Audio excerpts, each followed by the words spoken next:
Hi guys, it's Tip of the Week Tuesday. I'm here today to talk to you about epidurals and the cascade of interventions. Now, we went through a series on my page a few weeks ago where I posted some articles on what happens when you choose to have an epidural. So if you'd like to reference those, they're available for you on my Facebook and my Instagram pages. Now, my mission as a doula is to support you with whatever birth is best for you, whatever decisions you choose to make that are best for you and your family and your baby. I'm there to stand by your side, to hold space for you, to be present and available, to educate when you have questions, when you have needs, to be there to meet them, and then to help you through the process of your birth and your delivery in a way that helps you to realize the strength and the beauty of childbirth, no matter how you choose to give birth. I've supported women in natural childbirths, home births, water births. I've had women who have had epidurals or IV pain meds, and even women who have had cesarean sections. And any birth that you have is your birth, your way. So here's some information on epidurals for you today and what that might bring up when it comes to the decisions that you then have to make. All right, so when you choose to get the epidural, it is a process that takes 20 to 30 minutes to set up. The anesthesiologist will come in and explain things, get you positioned, get the tube in your back and start infusing medication. The nurse will then need to position you in bed so that that medication can take effect most effectively. Now, if you have the epidural, you're going to be numb from the waist down. Your legs are going to feel really heavy. They might have that sleepy sensation. This means that you are pretty much stuck in bed. Every once in a while, somebody might have an epidural that doesn't work as well, and so they're still able to move around some. But because you now have medication going into your system, they're going to want to keep a closer eye on you and baby. This means that they are going to keep the monitors on to check baby's heart rate and your contractions. They're going to keep the blood pressure cuff on your arm and check your blood pressure every 15 minutes. They might put a pulse oximeter on your finger to keep track of what your oxygenation is in your bloodstream. Because your legs are heavy and now they've given you lots of IV fluids, your bladder is going to be full. And because your bladder is full, it might be in the way of baby descending down into the birth canal. You can't get up and go to the bathroom now, and most women can't even tell that they need to go to the bathroom. So using a bedpan typically isn't an option. This means that most women who have an epidural will also wind up getting a urinary catheter. Some hospitals put in a continuous catheter that goes in once and constantly drains your bladder into a bladder bag at the side of the bed. Other hospitals will come in and do what they call as a straight catheter. So it will empty your bladder once into a container and then they pull it right back out. Thankfully, this is not something that you can feel, so it's not a big deal. The next thing that you might notice happening is that your contractions might start to slow down.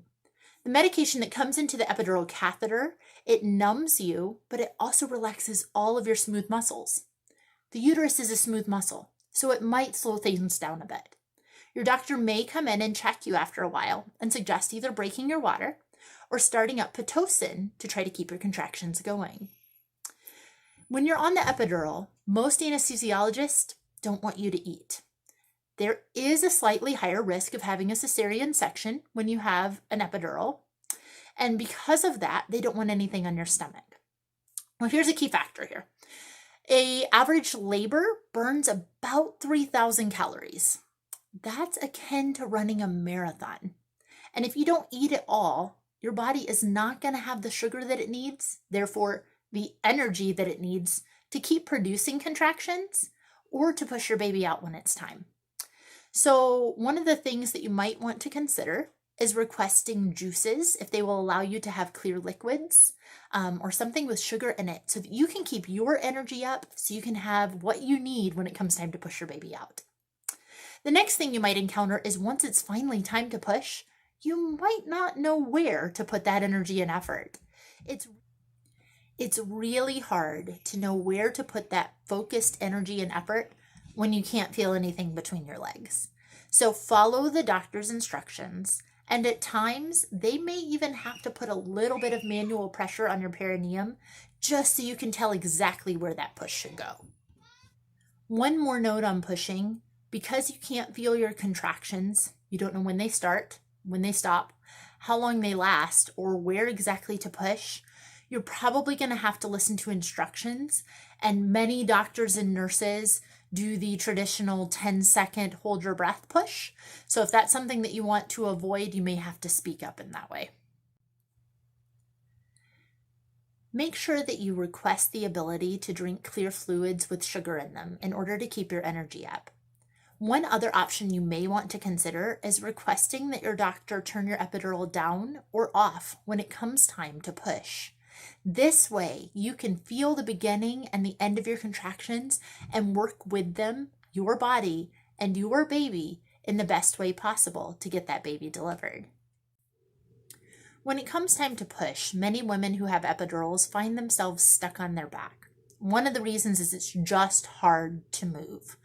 The second reason is that it's convenient for the doctors because they're able to get up close to you and help coach you to push. One downside of this is that it's not giving the baby the optimal assistance they need to rotate through the birth canal. And so once again, it can extend the pushing time. It also decreases the ability of your coccyx and your tailbone to flex and to move because your back is up against the bed. And so possibly requesting a rolled towel behind your lower back or under your buttocks may help to open up your pelvis so that baby can come through more efficiently.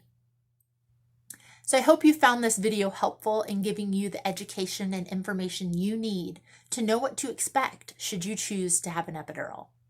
If you enjoy these Tip of the Week Tuesday videos, please subscribe to my page, request to be notified when I post new content, and follow me on Facebook at Great Expectations Doula.